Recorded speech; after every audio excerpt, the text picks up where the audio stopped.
to manage this. Many companies already have an ERP. They have a PLM, CRM, CPQ, DAM, MDMs, and the whole works. And many might say, isn't that enough? What's your point of view on that? You gave me the alphabet soup of internal systems, and Acronyms. Yeah. really difficult to then see. There's a lot of truth and data that exists in all of those platforms, but oftentimes it's either very linear or very manual or very even isolated. As much as we want to think that there's shared data, it's almost like a linear path, even in the term that you spit it out from ERP or PLM to these other subsequent downstream systems.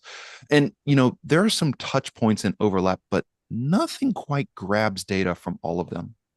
And nothing quite transforms data to make sense of it, to actually tell a full story together. I'll give you a very real example. It's not uncommon for manufacturers to have PLMs that use terms that are perhaps archaic or things that are very engineering based. And that sometimes feeds downstream systems into the consumer.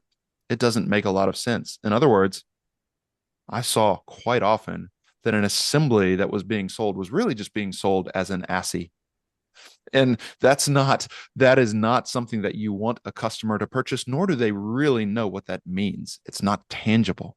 And so we need a platform that is an undergirding foundation that ties these together, takes bits and pieces, but then also allows and enables your team to make sense of it, to help connect the customer with the truth of what you're selling.